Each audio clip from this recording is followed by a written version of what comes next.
Price lord. ದೇವರ ಅತಿ ಪರಿಶುದ್ಧ ನಾಮಕ್ಕೆ ಸ್ತೋತ್ರವಾಗಲಿ. ಮತ್ತೊಂದು ದಿನವನ್ನು ಕಾಣುವಂತೆ ದೇವರು ನಮಗೆ ಸಹಾಯ ಮಾಡಿದ್ದಕ್ಕಾಗಿ ಸ್ತೋತ್ರ. ಆತನು ಮಾಡಿದೆಲ್ಲ ಉಪಕಾರಗಳಿಗಾಗಿ, ಎಲ್ಲ ಆಶೀರ್ವಾದಗಳಿಗಾಗಿ ದೇವರಿಗೆ ಸ್ತೋತ್ರವನ್ನು, ಮಹಿಮೆಯನ್ನು ಸಲ್ಲಿಸ್ತೇನೆ. ಇಂದಿನ ವೇದ ಅಧ್ಯಯನಕ್ಕಾಗಿ ಒಂದು ವಾಕ್ಯವನ್ನು ಓದಿಕೊಳ್ಳೋಣ. ರೋಮ ಪತ್ರಿಕೆ 8ನೇ ಅಧ್ಯಾಯ 26ನೇ ವಾಕ್ಯ. ಹಾಗೆ ಪವಿತ್ರಾತ್ಮನೂ ಸಹ ನಮ್ಮ ಅಶಕ್ತಿಯನ್ನು ನೋಡಿ ಸಹಾಯ ಮಾಡುತ್ತಾನೆ. ದೇವರ ವಾಕ್ಯವನ್ನು ಕಲಿಯುವಾಗ ಮನುಷ್ಯರೆಲ್ಲರೂ ಸಹ ಶಕ್ತಿ ಇಲ್ಲದವರು, ಬಲ ಇಲ್ಲದವರು ಎಂಬುದಾಗಿ ವಾಕ್ಯ ಹೇಳ್ತೀವಿ. ಸ್ತ್ರೀಯರು ಬಲಹೀನರು, ಪುರುಷರು ಬಲವುಳ್ಳವರು ಅಂತೆಲ್ಲ ವಾಕ್ಯ ಹೇಳಿದ್ರೂ ಸಹ ಟೋಟಲ್ ಮ್ಯಾನ್ಕೈಂಡನ್ನು ತಗೊಂಡಾಗ, ಮಾನವ ಕುಲವನ್ನು ತಗೊಂಡಾಗ ಅವರೆಲ್ಲರೂ ಬಲಹೀನರೇ. ಅವ್ರ ಕೈಯಲ್ಲಿ ಎಲ್ಲ ಮಾಡೋಕ್ಕೆ ಆಗಲ್ಲ, ಎಲ್ಲ ಮಾಡುವುದಕ್ಕೆ ಅವರಿಂದ ಸಾಧ್ಯವೂ ಇಲ್ಲ. ಈಗಲೇ ಸಮಯದಲ್ಲಿ ವಾಕ್ಯವನ್ನು ಕೇಳುವಂಥ ದೇವರ ಮಗುವೆ, ನಿನ್ನ ಜೀವಿತದಲ್ಲಿ ಬಲಹೀನತೆಯ ಮಧ್ಯದಲ್ಲಿ ಬಲಪಡಿಸುವಂತಹ ಒಬ್ಬ ದೇವರಿದ್ದಾನೆ.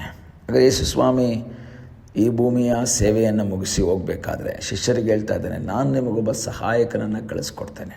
ಆ ಸಹಾಯಕನು ನಿಮ್ಮ ಸಂಗಡ ಇರ್ತಾನೆ. ಕನ್ನಡದಲ್ಲಿ ಸಹಾಯಕನು ಅಂತ ಕೊಟ್ಟಿದ್ದಾರೆ.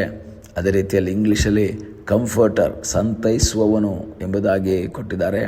ಮಲಯಾಳಂದಲ್ಲಿ ಮ್ಯಾನೇಜರ್, ಕಾರ್ಯಸ್ಥನ್ ಅಥವಾ ಮ್ಯಾನೇಜ್ ಮಾಡುವಂತಹ ವ್ಯಕ್ತಿ ಎಂಬುದಾಗಿ ಕೊಟ್ಟಿದ್ದಾರೆ. ವಿವಿಧ ಭಾಷಾಂತರಗಳಲ್ಲಿ ವಿವಿಧ ರೀತಿಯ ಪದಗಳನ್ನು ಯೂಸ್ ಮಾಡಿದ್ದಾರೆ. ಯಾವುದೇ ಆದರೂ ಸಹ ನಮಗೆ ಸಹಾಯಕನಾಗಿ ನಮ್ಮನ್ನು ಮ್ಯಾನೇಜ್ ಮಾಡಿ ನಮ್ಮನ್ನು ನಡೆಸುವಂತಹ, ನಮ್ಮನ್ನು ಕಂಫರ್ಟ್ ಮಾಡುವ, ಸಂತೈಸುವಂತಹ, ನಮ್ಮನ್ನು ಆಧರಿಸುವಂತಹ, ನಮಗೆ ಸಮಾಧಾನ ಕೊಡುವಂತಹ ಒಬ್ಬ ದೇವರಿದ್ದಾನೆ. ಆ ಪವಿತ್ರಾತ್ಮನನ್ನು ನಮಗೆ ಕಳಿಸ್ಕೊಟ್ಟಿದ್ದಾನೆ. ಯೇಸು ಸ್ವಾಮಿ ಹೇಳ್ತಾರೆ, ನಾನು ಹೋಗ್ತಾ ಇದ್ದೀನಿ ಅಷ್ಟೇ, ಆದರೆ ಒಬ್ಬ ಆತ್ಮನನ್ನು ನಿಮ್ಮ ಸಂಗಡ ಕೊಟ್ಟಿದ್ದೇನೆ. ಆತ ನಿಮ್ಮ ಜೊತೆಯಲ್ಲೇ ಇರ್ತಾನೆ, ನಿಮ್ಮನ್ನು ಸಕಲ ಸತ್ಯಕ್ಕೂ ನಡೆಸ್ತಾನೆ ಅಂತೆಲ್ಲ ಯೇಸು ಸ್ವಾಮಿ ಶಿಷ್ಯರಿಗೆ ಹೇಳ್ಬಿಟ್ಟು ತಾನು ಪರಲೋಕಾರೋಹಣ ಮಾಡ್ತಾರೆ. ಆದರೆ ಇಲ್ಲಿ ರೋಮ ಪತ್ರಿಕೆಯಲ್ಲಿ ಪೌಲ ಏನು ಹೇಳ್ತಾ ಇದ್ದಾನೆ, ಪವಿತ್ರಾತ್ಮ ಏನು ಮಾಡ್ತಾನೆ, ನಮ್ಮ ಅಶಕ್ತಿಯನ್ನು ನೋಡಿ ನಮಗೆ ಸಹಾಯ ಮಾಡ್ತಾನೆ. ಪವಿತ್ರಾತ್ಮನು ಪವರ್ಫುಲ್ಲಾದಂತಹ ದೇವರ ಆತ್ಮನು ನಮ್ಮ ಅಶಕ್ತಿಯನ್ನು ನೋಡಿ, ಯಾಕೆಂದರೆ ಇದೇ ರೋಮದಲ್ಲಿ ಪೌಲ ಹೇಳ್ತಾನೆ, ನಾವು ಅಶಕ್ತರಾಗಿದ್ದಾಗ, ನಾವು ಬಲಹೀನರಾಗಿದ್ದಾಗ, ನಾವು ಪಾಪಿಗಳಾಗಿದ್ದಾಗ, ನಾವು ವೈರಿಗಳಾಗಿದ್ದಾಗ ಯೇಸು ನಮಗಾಗಿ ಯಜ್ಞವಾದನೆಂಬುದಾಗಿ ಅಲ್ಲಿ ಪೌಲ 5ನೇ ಅಧ್ಯಾಯದಲ್ಲಿ ಹೇಳೋದನ್ನು ನಾವು ನೋಡ್ಬೋದು. ಆದರೆ ಇಲ್ಲಿ ಹೇಳ್ತಾನೆ, ಪವಿತ್ರಾತ್ಮ ಏನು ಮಾಡ್ತಾನೆ, ನಮ್ಮ ಅಶಕ್ತಿಯನ್ನು ನೋಡಿ ನಮಗೆ ಸಹಾಯ ಮಾಡ್ತಾನೆ. ಏನು ಅಶಕ್ತಿ? ಹೇಗೆಂದರೆ ನಾವು ತಕ್ಕ ಪ್ರಕಾರ ಏನು ಬೇಡಿಕೊಳ್ಳಬೇಕು ನಮಗೆ ಗೊತ್ತಿಲ್ಲದ್ದರಿಂದ ಪವಿತ್ರಾತ್ಮನು ತಾನೇ ಮಾತಿಲ್ಲದಂಥ ನರಳಾಟದಿಂದ ನಮಗೋಸ್ಕರ ಬೇಡಿಕೊಳ್ಳುತ್ತಾನೆ. ಪವಿತ್ರಾತ್ಮನು ನಮಗೋಸ್ಕರ ಬೇಡಿಕೊಳ್ಳುವವನಾಗಿದ್ದಾನೆ. ನಮ್ಗೆ ಏನು ಹೇಳಬೇಕು, ಏನು ಕೇಳಬೇಕು, ಏನು ಮಾಡಬೇಕು ನಮ್ಗೆ ಗೊತ್ತಿಲ್ಲ. ಆದರೆ ಗೊತ್ತಿರುವಂತಹ, ಸಹಾಯ ಮಾಡುವುದಕ್ಕೆ ಶಕ್ತನಾಗಿರುವಂತಹ ಪವಿತ್ರಾತ್ಮ ನಮಗೋಸ್ಕರ ಬೇಡಿಕೊಳ್ತಾ ಇದ್ದಾನೆ. ಒಂದು ರೀತಿಯಲ್ಲಿ ಯೇಸು ಸ್ವಾಮಿಯ ಆ ಒಂದು ಸಾಮ್ಯವನ್ನು ನೋಡಬೇಕಾದ್ರೆ, ತೋಟಗಾರನು ಆ ಮರವನ್ನು ಕಡಿಯುವುದಕ್ಕೆ, ಅಂಜೂರ ಮರದಲ್ಲಿ ಹಣ್ಣಿಲ್ಲ ಅಂತೇಳಿ ಅದನ್ನು ಕಡಿಯುವುದಕ್ಕಾಗಿ ಬಂದಾಗ, ಯಜಮಾನ ಬಂದಾಗ ತೋಟದಲ್ಲಿ ಕೆಲಸ ಮಾಡುವಂತಹ ವ್ಯಕ್ತಿ ಹೇಳ್ತಾನೆ, ಬೇಡ, ಅದನ್ನು ಕಡಿಯೋದು ಬೇಡ, ಅದನ್ನು ನಾನು ಮತ್ತೆ ಗುಂಡಿ ತೋಡಿ ನೀರು ಹಾಕ್ತೀನಿ, ಗೊಬ್ಬರ ಹಾಕ್ತೀನಿ, ಮುಂದಿನ ವರ್ಷ ಫಲ ಕೊಡ್ಬೋದು. ಅದರ ಅರ್ಥ ಆ ವ್ಯಕ್ತಿ ಏನು ಮಾಡ್ತಾ ಇದ್ದಾನೆ, ಮೀಡಿಯೇಟ್ರಾಗಿ ನಿಂತ್ಕೊಂಡಿದ್ದಾನೆ, ಮಧ್ಯಸ್ಥಕನಾಗಿ ನಿಂತುಕೊಂಡು ಆ ತೋಟದ ಯಜಮಾನನಿಗೆ ಹೇಳ್ತಾ ಇದ್ದಾನೆ, ಇದನ್ನು ಕಡಿಬೇಡ.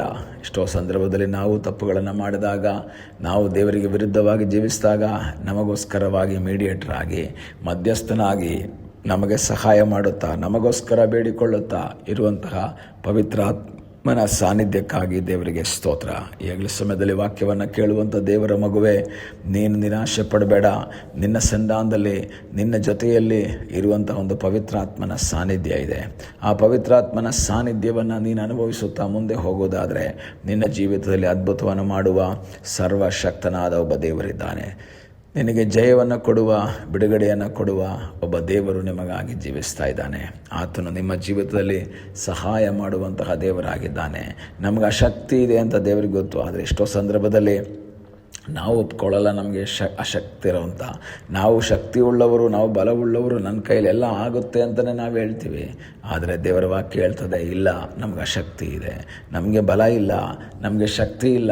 ಲೋಕದ ಪ್ರಕಾರ ನಮಗೆ ಹಣ ಇರ್ಬೋದು, ಬಲ ಇರ್ಬೋದು, ಶಕ್ತಿ ಇರ್ಬೋದು, ಸ್ಥಾನಮಾನಗಳಿರ್ಬೋದು, ಒಳ್ಳೆ ಸಂಬಳ ಇರ್ಬೋದು, ಒಳ್ಳೆ ರೀತಿಯಲ್ಲಿ ನಾವು ಜೀವಿಸ್ತಾ ಇರ್ಬೋದು. ಆದರೆ ದೇವರ ವಾಕ್ಯ ಹೇಳ್ತದೆ, ನಮಗಾಗಿ ಅದ್ಭುತವನ್ನು ಮಾಡುವ ಸರ್ವಶಕ್ತನಾದ ಒಬ್ಬ ದೇವರಿದ್ದಾನೆ. ನಮಗಾಗಿ ಒಂದು ಬಿಡುಗಡೆಯನ್ನು ಕೊಡುವ ಸರ್ವಶಕ್ತನಾದ ಒಬ್ಬ ದೇವರಿದ್ದಾನೆ. ಅಸಾಧ್ಯಗಳನ್ನು ಸಾಧ್ಯ ಮಾಡುವ ಸರ್ವಶಕ್ತನಾದ ದೇವರು. ಆ ದೇವರಲ್ಲಿ ನಾವು ಆಶ್ರಯಿಸೋಣ, ಆ ದೇವರ ಮುಖವನ್ನು ನೋಡೋಣ, ಆ ದೇವರ ಚಿತ್ತಕ್ಕೆ ವಿಧೇಯರಾಗೋಣ.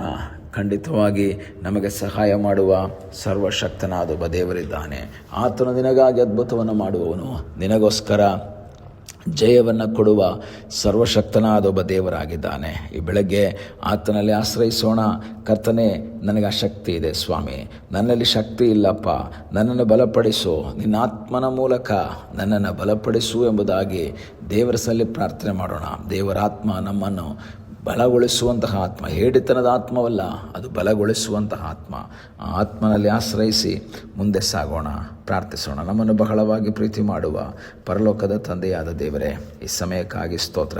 ಈ ಸಮಯದಲ್ಲಿ ಮತ್ತೊಂದು ಆವರ್ತಿ ನಿನ್ನ ಸಂಧಾನಕ್ಕೆ ನಾವು ಬಂದಿದ್ದೇವೆ. ತಲೆಬಾಗಿರುವಂತಹ ಪ್ರತಿಯೊಬ್ಬರನ್ನ ಕರ್ತನೆ ನೀನು ಆಶೀರ್ವದಿಸು ಎಂಬುದಾಗಿ ನಾವು ಪ್ರಾರ್ಥಿಸ್ತೇವೆ. ನಿನ್ನ ಚಿತ್ತದ ಮೇರೆಗೆ ನಮ್ಮನ್ನು ನಡೆಸು ಸ್ವಾಮಿ, ನಿನ್ನ ಆತ್ಮನ ಬಲದಿಂದ ನಮ್ಮನ್ನು ನಡೆಸು. ಪ್ರಾರ್ಥನೆಯನ್ನು ಕೇಳಿದ್ದಕ್ಕಾಗಿ ನಿನಗೆ ಸ್ತೋತ್ರ. ಯೇಸುವಿನ ಮುದ್ದಾದ ಹೆಸರಿನಲ್ಲಿ ಬೇಡಿಕೊಳ್ಳುತ್ತೇವೆ ನಮ್ಮ ಪ್ರೀತಿಯ ತಂದೆಯೇ. ಆಮೇನ್. God bless you.